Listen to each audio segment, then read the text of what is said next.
The next topic we have, I wanted to talk a little bit about, while they're partying on the White House lawn, while they're spending taxpayer money to promote Pride, let's take a look at about what the White House has to say about the spending on the war in Ukraine.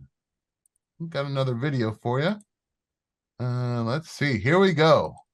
Earlier this year, during the department's regular oversight of our execution of presidential drawdown broadly. Following up from some announcements earlier this year, during the department's regular oversight of our execution of presidential drawdown authority for Ukraine, we discovered inconsistencies in equipment valuation for Ukraine. In a significant number of cases, services used replacement costs rather than net book value, thereby overestimating the value of the equipment drawn down from U.S. stocks and provided to Ukraine. Once we discovered this misvaluation, the comptroller reissued guidance on March 31st, clarifying how to value equipment in line with the financial management regulation and DoD policy to ensure we use the most accurate of accounting methods.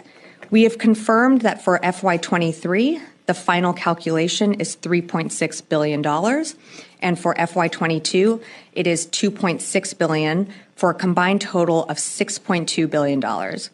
These valuation errors in no way limit or restricted the size of any of our PDAs or impacted the provision of support to Ukraine.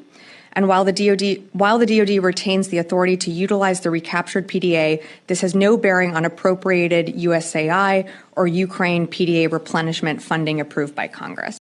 I don't understand. Where does all this come from? How do you get funding for something like this?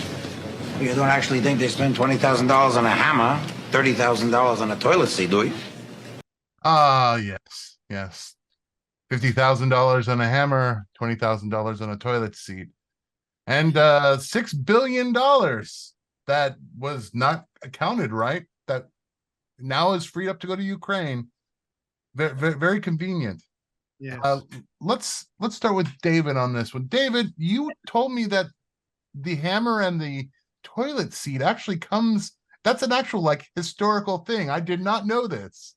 Yeah, there was I think it was a $50,000 toilet that was on a transport aircraft. They had to have it specially vacuumed and everything, but I mean, they don't cost $50,000 for a toilet that works in an airplane in a civilian aircraft. But if you can get $50,000 for an aircraft, for a toilet, well, that's what the military would do. And this hammer, same thing. $20,000 that they were costed for this and everything. So there's a lot of this. There was a company out of Missouri run by two little old ladies that found out that they could sell a bolt cheap for like $1 to the military and then charge them $200,000 for shipping it. And so there was all sorts of things like this going on, and they charge them millions and millions in shipping, and nobody says anything. And then with Ukraine, it's pretty simple. They got the friends and family discount, and they didn't tell the military that they were entitled to this. So now they get $6 billion more of our equipment, and which we'll never get back and will never be repaid. Jacob, my question to you is the amounts of money that they're just doling out. Obviously, there is no way that they tax people enough to actually cash these checks that they're writing. Absolutely not. So money means nothing. Well, it's hard to believe when you look at what the Biden administration has done, certainly. And they were not the first or the only one, but they're the worst thus far. And what the Fed is doing, it's difficult to believe that they're not trying to deliberately crash the system. I'm not trying to sound like a conspiracy theorist, but how else do you explain it? How else do you explain such fiscal irresponsibility and recklessness?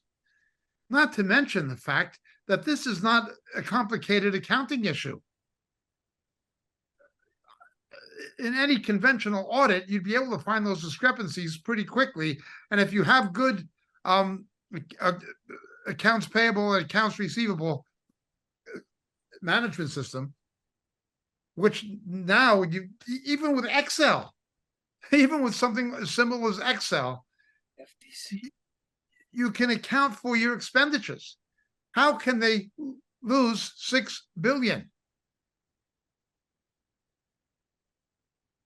Same way that the FDA lost 200 billion of COVID money. Yeah. I don't think Same they way, lost they're it. I think it, incompetent. I don't think they lost it. I just think it went to, you know, to Different family, people. friends, Yeah, family, friends, that's Mhm. right. business associates. Yeah.